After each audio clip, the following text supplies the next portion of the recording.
J. Clinton, accompanied by the Honorable And Hillary Pence has Rodham been one Clinton. of the few Republican voices that has spoken out, raising questions about Donald Trump and what he will mean for the United States.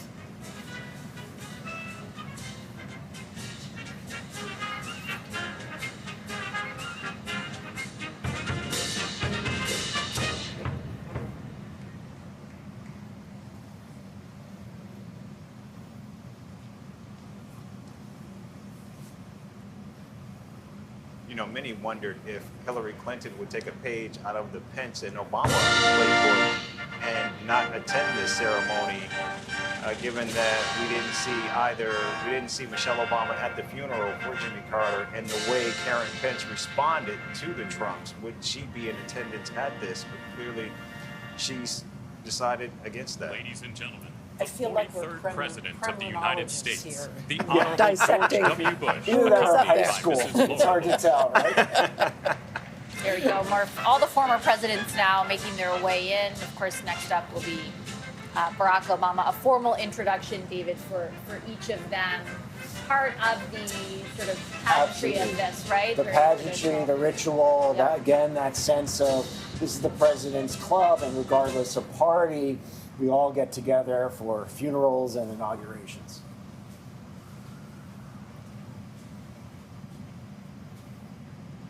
And sometimes they develop actually close relationships, even if they're from different Well, again, parties. it's a very lonely job. That White House is a lonely place, and there aren't that many other people on Earth who have that experience, and that's what the Presidents and First Ladies Club Ladies is all and about. gentlemen, the 44th President of the United States, the Honorable Barack H. Obama.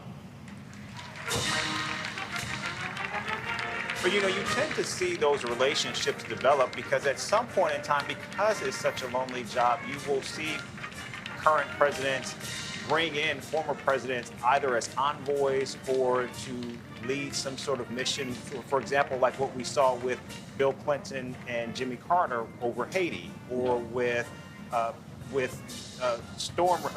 the Katrina recovery, how George W. Bush brought back in Bill Clinton.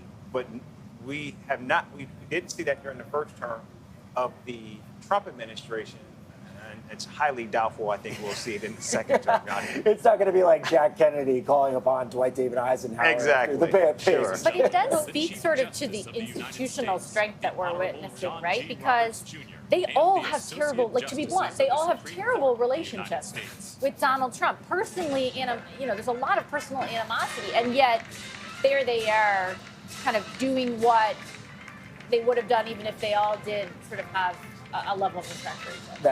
That's right. And it's an important symbol, but there's also political baggage that comes with it, just being connected to Donald Trump if you're a Democrat. What is the symbol to the rest of the world, though? Like the idea that, is there a message that this sends, to the globe that is uncertain right now about what to expect? I would hope the message is that, despite all those disputes and how ugly it got during the campaign, the decision is the decision of the democracy, and now we're going to unify behind Trump. And let's hope he keeps it somewhat civil. Talking about the relationships between former presidents, one of the more striking moments I felt at Jimmy Carter's funeral was when President Ford's son, read what Ford had written about Jimmy Carter before Ford died. He wanted to have his heartfelt feelings revealed at the service for Jimmy Carter. And they were heartfelt words. It was really quite remarkable. Speaking of Jimmy Carter, I believe that, David, you'll correct me if I'm wrong, there are 5 living presidents, and they were together the last time at that state funeral for Jimmy Carter, and again together